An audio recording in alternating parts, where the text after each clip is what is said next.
Assalamualaikum semuanya. Hai teman-teman, kembali lagi bersama saya Puja Angela. Terima kasih sudah klik video ini. Jangan lupa di like, komen, dan subscribe. Thank you. Hai teman-teman semuanya.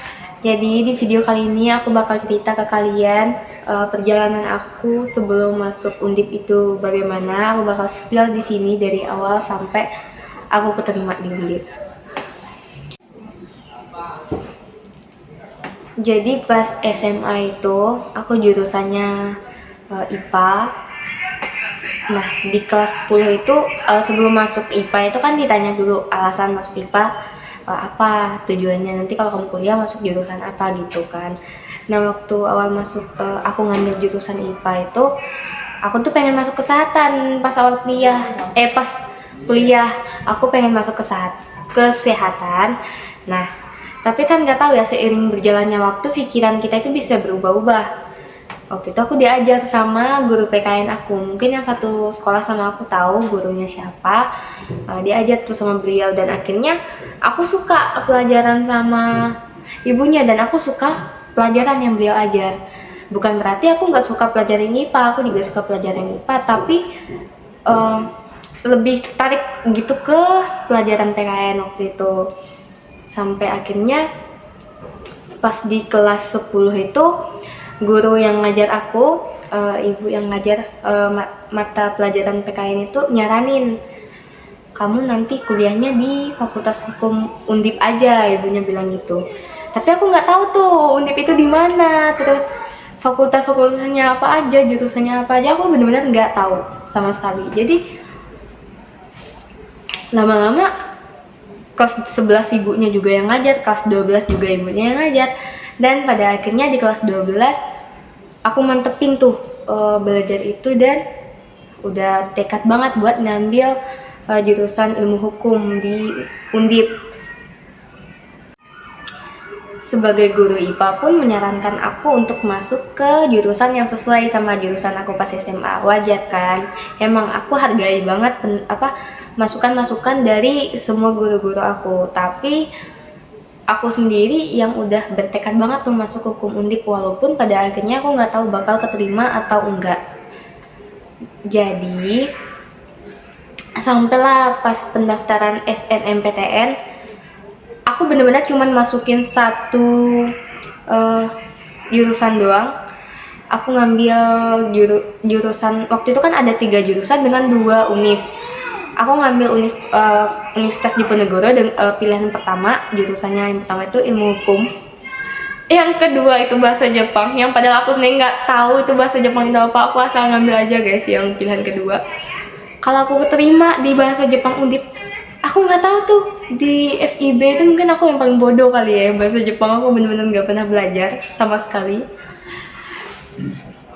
Univ yang kedua aku ngambil salah satu univ yang ada di Sumbar.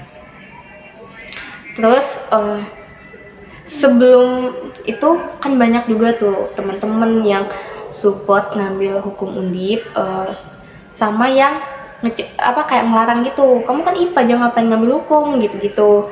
Wajar, nggak apa-apa sih, tapi menurut aku rezeki itu kan udah diatur ya sama Allah, semuanya udah diatur. Kalau itu bukan rezeki kita nggak bakalan ke kita gitu kan.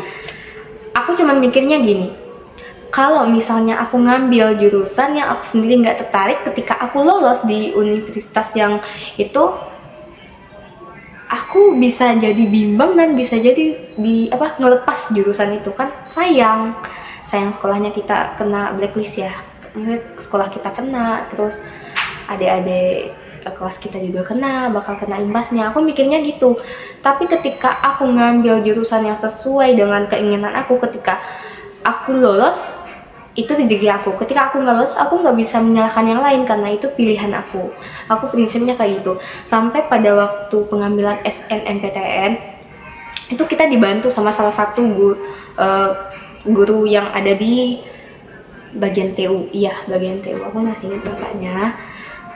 Terus pas itu bapaknya naik. Sebelum itu aku sampai ngubah-ngubah, kayak bimbang gitu kan, takut nggak keterima, takut ini masukan segala macem, cemooh orang segala macam, itu banyak banget. Terus sampai pada akhirnya aku mutusin buat tetap ngambil ke jurusan aku yang pertama, yaitu ilmu hukum di Undip. Jadi aku ngambil ilmu hukum, terus bahasa Jepang, terus pilihan ke univ keduanya aku ngambil salah satu univ yang ada di Sumbar. Ya udah masukin, terus bapaknya sampai memanggil aku ke ruang TU. Puja, kamu ngambil jurusan ilmu hukum sementara kamu dari jurusan IPA. Kalau kamu nggak keterima, gimana? Bapaknya bilang gitu kan, soalnya takut aja nggak lolos gitu. Nah, aku bilang sama bapaknya, nggak apa-apa pak, masukin aja, lolos alhamdulillah, kalau nggak lolos itu resiko aku nggak bisa nyalahin siapapun karena itu pilihan aku. Ya udah fix bapaknya masukin kayak ya surat kayak selembar kertas gitu yang ada jurusan, univ, nama, identitas kita segala macam. Ya udah selesai di hari itu.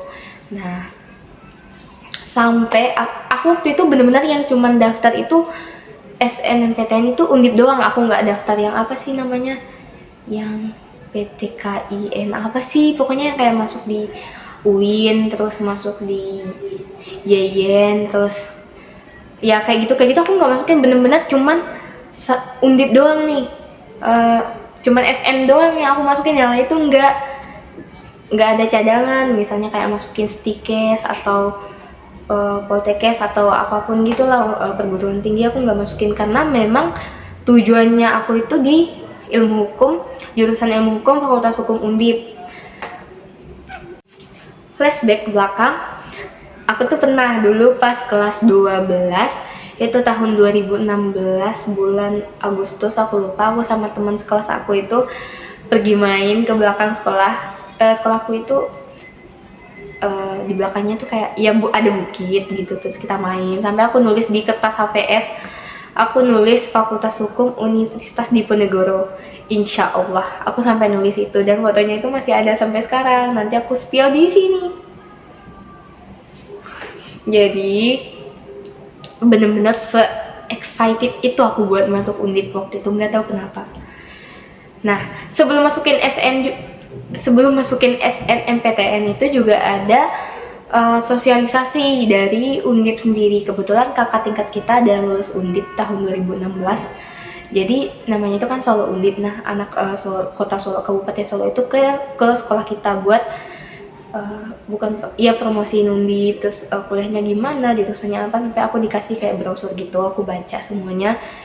Waktu itu kalau nggak salah yang tahun 2016 itu 1:7 atau berapa, aku nggak terlalu ingat, cuman ya persaingannya lumayan ketat, dan Fakultas Hukum itu juga merupakan salah satu fakultas jurusan terfavorit juga yang banyak orang daftar segala macam, dan itu membuat aku semakin tertarik itu ke Fakultas Hukum Undip.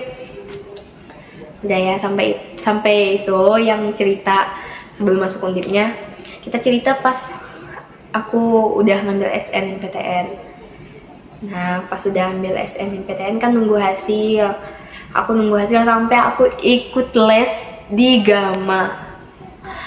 Dan aku bayar berapa? Aku bayarnya awalnya kan orang Gamanya itu bilang aku ngambil yang bagian saintek, iya benar, bagian IPA. Aku bayar tuh 1,5 waktu itu, saking itunya. Terus aku lihat ini kok IPA, aku padahal maunya IPS gitu, buat masih belum yakin nih SN, jadi aku mau coba SB, kalau misalnya nggak lulus SN persiapan lah. Aku sampai balik lagi ke Kota Solo, cuman memperbaiki itu doang, ganti jurusan, terus aku nambah 200, jadi aku bayar 1,7 ke bimbel yang 1 bulan. Nah, pas itu udah diganti ke Sosum. Sambil nunggu pengumuman SN, aku bimbel di Padang, di Kota Padang. Bimbel, ketemu sama teman-teman, ketemu sama ya orang-orang baru lah, selain teman-teman sekolahku, dan aku juga dapat pengalaman dan teman-teman yang alhamdulillah sampai sekarang masih komunikasi sama aku. 10 hari bimbel itu pengumuman SNMPTN itu keluar dan aku dinyatain lolos, guys. Aku seneng banget. Ini, aku bakal spill gambarnya di sini. Yang buka SNMPTN itu bukan aku, karena aku saking nggak pedenya nih buat lolos. Aku nggak mungkin lolos lah gitu. Soalnya emang seketat itu persaingannya. Apalagi aku dari jurusan IPA, tambah insecure dong, kayak gak mungkin nih nggak ada rezeki aku di sana. Tapi aku harus coba. Kalau aku nggak lolos, aku coba yang lain. Dengan aku tetap masuk Undip, pengen masuk Undip, tapi aku lewat jalur yang lain, SBMPTN gitu kan. Tapi temanku kekeh buat itu, buat buka portalnya kan. Pas masuk di website kita keterima di univ yang kita inginkan apa enggak. Yaudah, dia dibukain sama temenku, dia peluk kan, "Ja, kamu lolos" gitu. Aku kaget banget, kayak ya Allah, alhamdulillah akhirnya aku lolos di Undip. Seneng banget jadi bagian dari salah satu univ yang terbaik di Indonesia.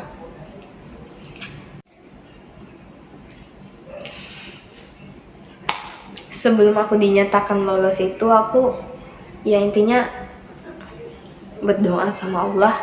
Aku usaha lewat usaha yang lain selain jalur SN. Aku mencoba SBM sampai aku ikut bimbel segala macam. Benar-benar belajar banget aku waktu di Gama. Bayangin, aku yang dari IPA, aku nggak pernah belajar sosiologi, aku nggak pernah belajar ekonomi, geografi, itu sampai aku pelajarin waktu itu. Jadi bimbel misalnya 4 jam apa 5 jam, habis itu konsul sama kakaknya itu sampai jam 5 sore.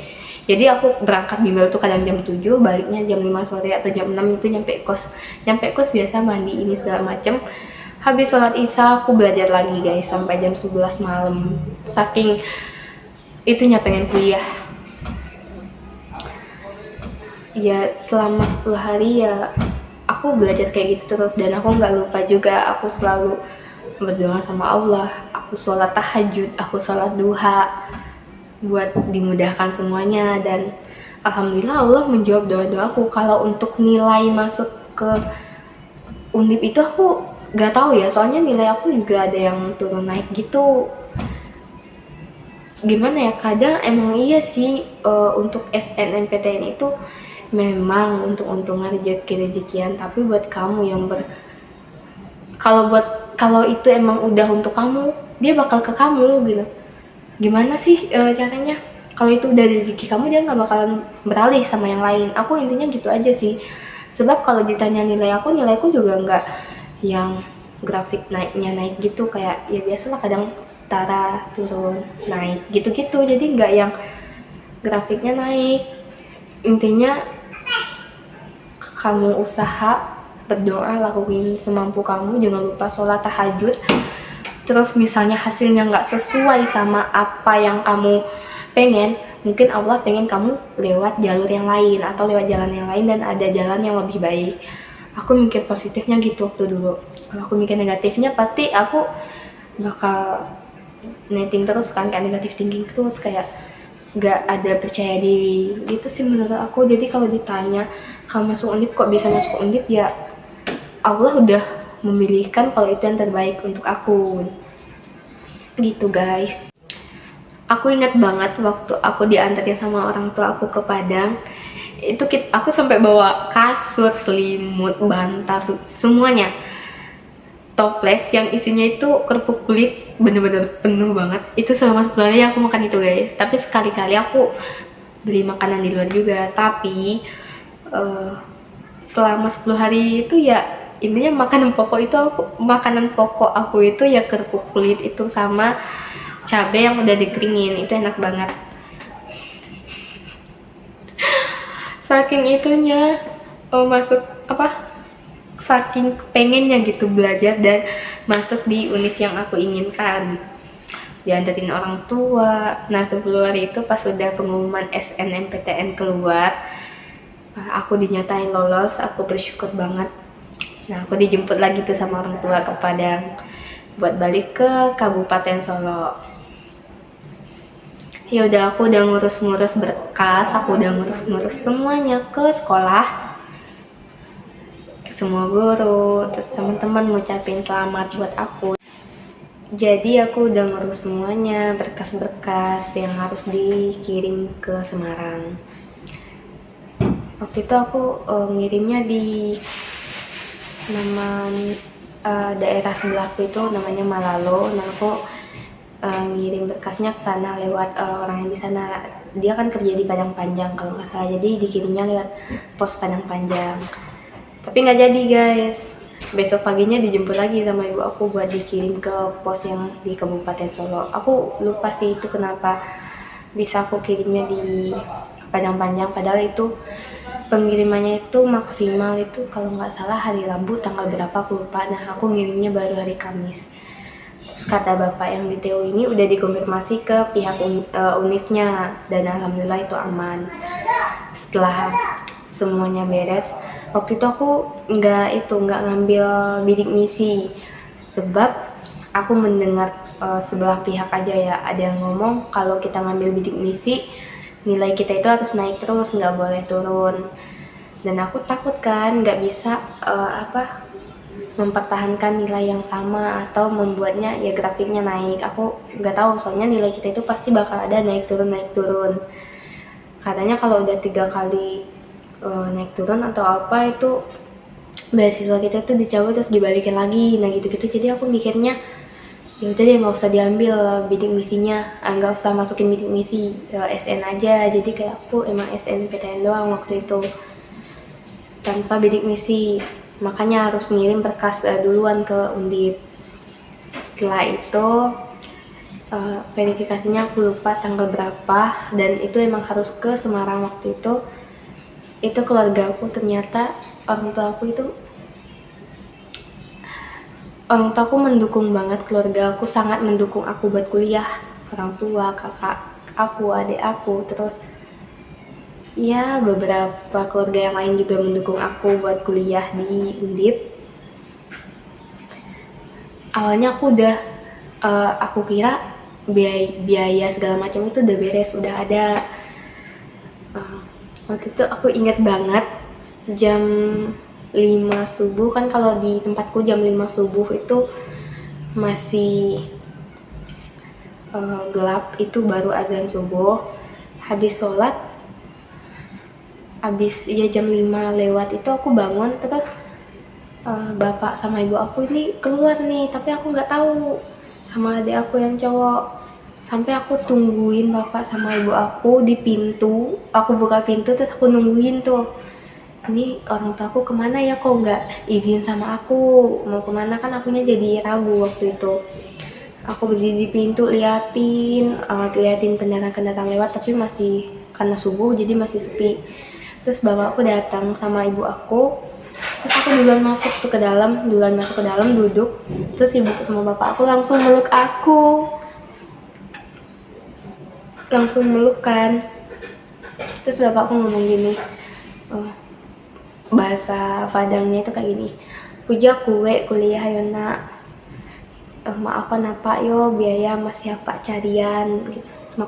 Maksud bapakku itu gini, aku tuh pengen banget kuliah, saking pengennya aku ngambil sampai ngambil bimbel segala macam, belajar bener-bener yang kayak seharian sampai malam gitu.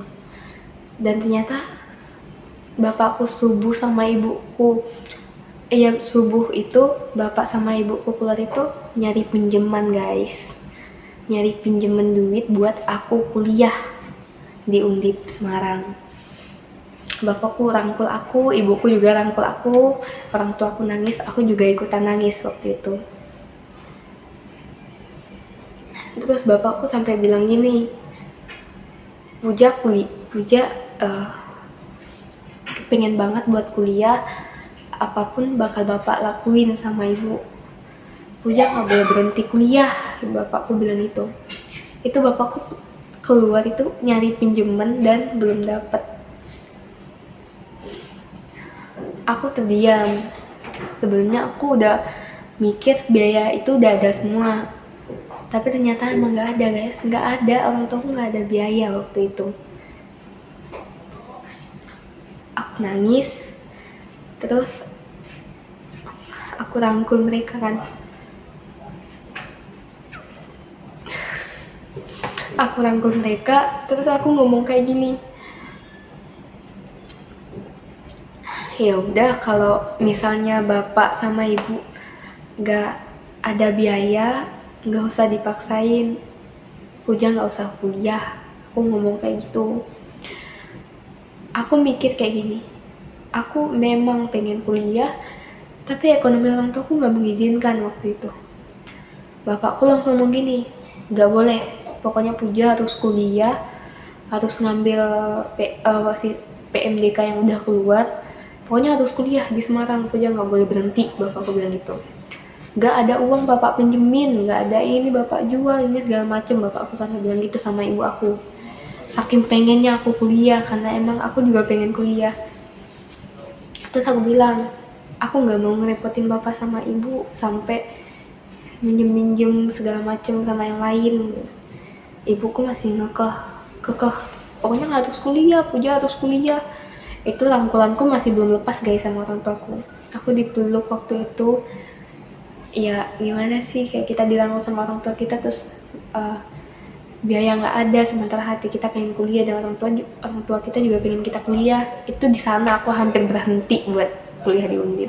Aku di sana emang bener-bener yang kayak ngilangin mimpi-mimpi aku semua buat kuliah di Undip. Aku mau berhenti kuliah, aku sampai ya udah aku coba nyari kerja aja, aku bilang gitu sama orang tuaku. Orang tuaku nggak ngizinin, bener-bener nggak ngizinin, mereka pengen aku kuliah. Setelah itu aku tetap berdoa sama Allah, kasih jalan terbaik segala macem. Pada akhirnya ada aja rezeki aku dibantu sama temen bapak aku juga. Terus waktu itu aku dibantu oleh beberapa orang buat kayak mahasiswa ini bisa kuliah ke Pulau Jawa. Nah aku dikasih sedikit bantuan, tapi itu berarti banget buat aku. Dan ada juga waktu itu yang katanya mau bantuin tapi malah di PHP-in juga ada banyak, padahal dia udah minta nomor rekening, minta ya segala macam lah, bukti aku lolos segala macam udah aku kasih tuh waktu itu, tapi ya di PHP-in nggak ada, buktinya tuh nol besar. Beberapa orang ada satu ya pokoknya ada yang ngebantu itu, ada beberapa orang, aku ingat dulu ya.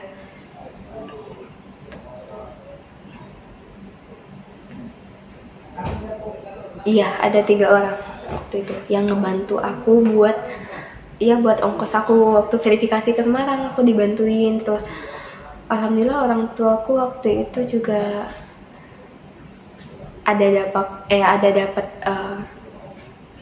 maksudnya kan kalau buruh tani kan nggak setiap hari ada orang yang, apa sih bahasa Indonesianya, aku jadi ngeblank, nggak setiap hari buat kerja garap sawah orang. Nah kebetulan itu berhari-hari ya garap sawah orang, dan alhamdulillah dapat rezeki yang bisa nih buat aku ke Semarang.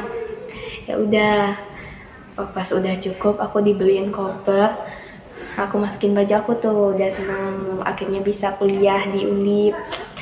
Verifikasi aku berangkat waktu itu sama ibu, jadi mampir di Jakarta dulu, dari Jakarta baru ke Semarang naik kereta.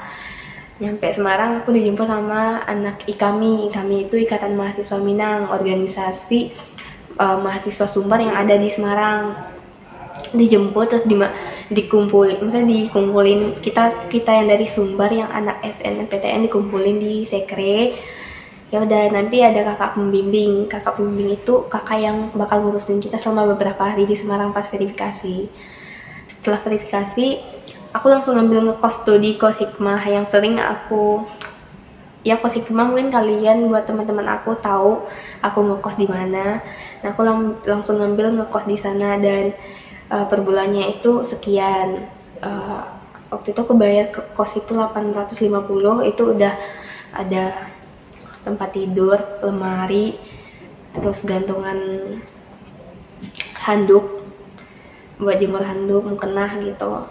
Terus itu kamar mandi dalam udah ada ember, udah ada gayung, terus wifi, udah free wifi sama listrik, ada meja belajar, kursi dalam ruangannya, kamarnya itu benar-benar gede banget, gede, nyaman.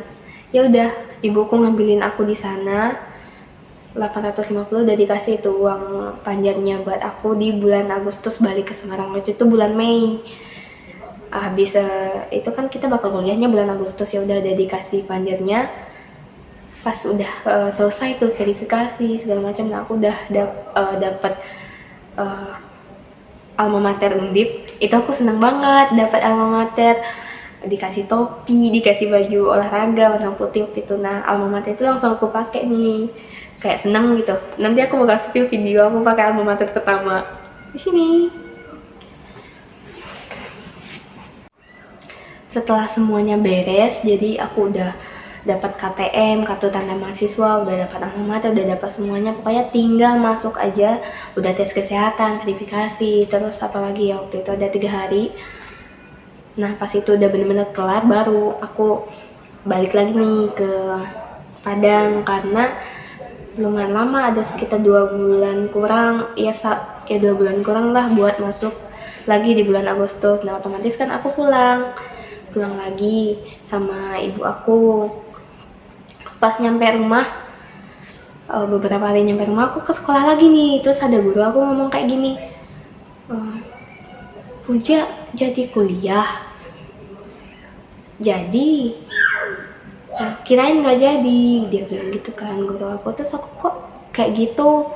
Iya, soalnya ibu ini bilang kalau Puja nggak jadi kuliah, orang tua Puja ngeluh, katanya biaya kos Puja mahal, dia bilang gitu. Aku rahasiain sih orangnya yang ini, ya aku rahasiain dulu deh. Terus siapa yang bilang? Ini ibu ini yang bilang, dia taunya dari si X, dia bilang kayak gitu. Itu aku langsung nemuin ibu. Terus ada tuh salah satu guru yang di TU itu ngejawab, dia bilang kayak gini, nggak mungkin lah orang tuanya Puja ngomong kayak gitu. Aku tahu banget orang tuanya Puja itu gimana, nggak mungkin dia ngeluh segala macem. Terus aku sendiri juga jawab kayak gini, nggak kok, malahan orang tua Uja yang suruh ngekos di sana, terus kuliah di sana, sampai dicariin biaya segala macem. Kok ada yang manusia yang ngefitnah sembarangan, aku bilang gitu. Nggak pernah orang tua aja ngeluh. Kalau emang orang tua aja ngeluh, nggak mungkin kan orang tua aja se-excited itu nyariin pinjaman atau ya nyari bantuan segala macam. Nggak mungkin yang ya saking itunya sampai nanya kerja yang dari pagi sampai sore sampai maghrib, nggak mungkin kan. Terus Puja mikirnya kayak gini, kok ada aja gitu manusia yang ngefitnah orang tua aku, padahal orang tua aku nggak pernah. Jangankan buat ngeluh, ngomong ke orang lain, ngomong yang aku aja nggak usah kuliah aja tuh nggak pernah. Terus ya banyak guru membela kan, nggak mungkin orang tuanya Puja kayak gitu. Terus aku jawab, aku bela dong yang karena emang faktanya kayak gitu. Orang tua aku nggak pernah ngomong kayak gitu, malahan orang tua aku yang nyuruh aku ngekos di sana, nyuruh aku stay di sana. Soalnya bener-bener tempatnya itu nyaman kosan aku yang itu. Bukan soal harga ngekosnya, tapi lebih tentang kenyamanan aku di sana, keamanan aku di sana. Ya udah, aku pulang, aku bilang tuh sama ibu, Bu, si itu bilang ke guru Uja kalau ibu ngeluh, kok dia tega ya ngefitnah ibu, aku bilang gitu. Terus ibuku cuman ya udah biarin aja, namanya juga orang iri, ibuku bilang gitu. Itu aku ingat banget sih orangnya siapa, cuman aku nggak bisa spill guys di sini, nggak enak kan aku bilangin siapa orangnya yang ngefitnah orang tua aku. Jadi gitu guys, perjalanan aku masuk Undip nggak segampang yang terlihat. Mungkin orang pikir aku masuk Undip segampang itu, enggak. Aku itu hampir berhenti dulu, aku itu hampir nggak ngambil Undip karena bener-bener biaya waktu itu nggak ngedukung. Tapi alhamdulillah karena keyakinan aku dan orang tua aku, keluarga aku, itu Allah mempermudah semuanya. Aku waktu itu nggak tahu ya, mau ya kita namanya manusia nggak tahu ngadu ke siapa. Aku cuma ngadu sama Tuhan doang, ya Allah, jika ini emang jalanku, aku terima, berikan aku jalan yang terbaik dan berikan aku solusi yang terbaik. Aku cuma bilang itu waktu dulu. Dan alhamdulillah memang Allah itu bantu semuanya, Allah permudah semuanya. Jadi gitu guys, cerita aku masuk Undip. Gak gampang kok, gak gampang banget, banyak lika-likunya. Dari segi kebimbangan aku masuk fakultas hukum atau sains. Setelah itu ya omongan, ada teman-teman yang ngedukung dan nge-support, sama ada yang ngecegah, jangan deh jauh. Terus kebimbangan waktu ya masalah soal biaya, aku hampir berhenti. Setelah ya dapat biaya, ada yang ngefitnah orang tua aku segala macam. Ya gitu, perjalanan aku tuh bener-bener gak gampang banget, banyak banget lika-liku kehidupan, banyak banget pasir kerikil gede kecil yang aku lewati. Dan alhamdulillah terlaksana. Maksudnya alhamdulillah aku bisa jalanin itu, karena aku yakin aja sih, aku pasti bisa. Allah memberikan suatu cobaan itu pasti hambanya itu pasti mampu melewatinya. Sampai ya alhamdulillah aku lulus dalam rentang waktu, sebenarnya selesai skripsi itu 3 tahun 9 bulan kurang, jadi kayak 3 tahun 8 bulan setengah gitu. Tapi karena aku nunggu sidangnya hampir 2 bulan dan nunggu hasil nilainya keluar, aku dinyatain lolos itu 3 tahun 10 bulan 3 tahun 10 bulan. Jadi sebenarnya kalau dipikir-pikir ya 3 tahun 8 bulan setengah itu aku udah selesai di S1. Walaupun aku saat ini belum kerja, tapi aku sangat bersyukur aku bisa lolos tepat waktu dan bisa buktiin sama orang-orang yang pernah ngejulitin aku pas aku ngambil kuliah di Pulau Jawa. Aku bisa gitu, aku nggak main-main kuliah, aku bener-bener fokus kuliah. Soalnya waktu aku ngambil kuliah di Undip, banyak pernyataan yang bilang kayak gini, ngapain kuliah jauh-jauh, emang mau jadi apa segala macam. Emang aku belum jadi apa-apa sekarang, tapi setidaknya aku mendapatkan ilmu dan aku mendapatkan bekal pengalaman yang sangat berharga di sana, yang sampai saat ini aku masih pegang itu. Dan sampai saat ini aku masih kayak, mindset aku itu emang berubah banget semenjak kita di Jawa ketemu sama berbagai teman dari Indonesia, terus kenal dosen-dosen segala macam. Itu benar-benar ngubah pikiran kita banget. Iya nggak sih? Mungkin teman-teman yang lain juga. Ya emang kuliah itu bukan jalan satu-satunya buat sukses, tapi kan keinginan semua orang itu beda-beda. Yang pengen kuliah, yang pengen kerja, itu sama aja. Jadi sukses itu bisa dari mana aja. Yang aku nggak suka itu pernyataan-pernyataan yang bilang kayak gini, alah kuliah tinggi-tinggi akhirnya bakal di dapur juga, kuliah tinggi-tinggi emang mau jadi apa? Emang kita itu nggak jadi apa-apa, kita nggak bisa jadi presiden segala macam segampang itu. Tapi kita bakal dapat ilmu, kita bakal dapat bekal yang terus dapat pengalaman yang sangat berharga, pelajaran sangat berharga pas kita kuliah. Itu menurut aku. Cuman kan semua orang beda pendapat. Ya segitu dulu cerita pengalaman aku pas masuk Undip, jatuh bangunnya aku segala macam, aku udah cerita di. Jadi awalnya itu kan aku nggak bidik misi. Pas sudah 1 bulan kuliah, aku daftar bidik misi karena aku dapat info yang benar-benar valid. Kata teman aku, yang penting bidik misi itu IP kita itu di atas 2,75.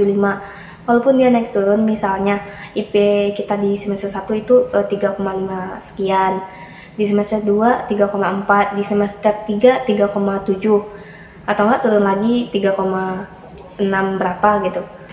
Yang penting di atas 2,75. Jadi aku daftar bidik misi dan alhamdulillah aku keterima bidik misi di semester 1. Setelah 2 bulan kuliah, dan aku keterima sebagai mahasiswa bidik misi. Jadi pas aku dapat bidik misi itu udah jalan 1 bulan baru aku daftar, bukan dari awal masuk, karena aku mikirnya kayak yang tadi, aku pikir emang nilai kita itu harus naik terus, nggak boleh turun, dan ternyata itu ada ambang batasnya yaitu 2,75. Dan akhirnya ya bidik misi itu yang sangat membantu juga perkuliahan aku gitu guys. Terima kasih buat semuanya yang udah nonton. Mohon maaf kalau bahasa aku masih belibet, terus ceritanya kadang aku flashback ke belakang, soalnya ya nggak semua juga kan yang kita bisa langsung ingat terus cerita gitu. Kadang pas udah di akhir cerita kita baru ingat nih pertengahan ceritanya gimana gitu. Ya aku minta maaf buat teman-teman semuanya, kalau masih ada yang kurang paham segala macam bisa kalian tulis di kolom komentar, aku bakal jawab komentar-komentar kalian. Terima kasih yang sudah nonton, semoga cerita ini menjadi inspirasi buat semuanya.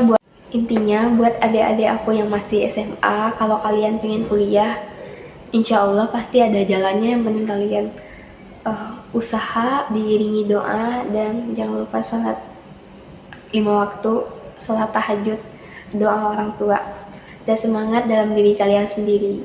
Ingat, rezeki itu udah Allah tentuin, kalau itu emang untuk kalian gak bakalan pergi sama yang lain, gak bakalan ninggalin kalian, dia akan tetap untuk kalian sejauh apapun itu. Kalau dia milik kalian, dia bakal kembali ke kalian. Pokoknya intinya itu, rezeki nggak pernah salah tempat, dia bakal pergi ke pemilik aslinya gitu sih menurut aku. Jadi kalau terkendala biaya segala macam, insya Allah pasti ada jalan keluarnya kok, kalian gak usah ragu dan kalian gak usah khawatir. Pokoknya semangat terus, jangan pernah pantang menyerah, jangan pernah patah semangat. Buat aku, walaupun aku belum kerja, tapi insya Allah aku sekarang lagi masukin lamaran kerja. Mungkin kegagalan kemarin itu ya nggak apa-apa, namanya juga mencoba, pasti ada gagalnya, biar kita kayak ngerasa, biar kita disuruh berjuang lagi nih gitu. Pokoknya buat kalian nonton, semangat terus, hidup terus berjalan, dan jangan lupa selalu libatkan Tuhan dalam urusan kalian. Insya Allah itu akan terbaik buat kalian. Oke guys, sampai di sini dulu ceritaku hari ini. Terima kasih sudah nonton, dan jangan lupa kalian share ke teman-teman kalian semuanya. Sampai jumpa di video-video aku selanjutnya.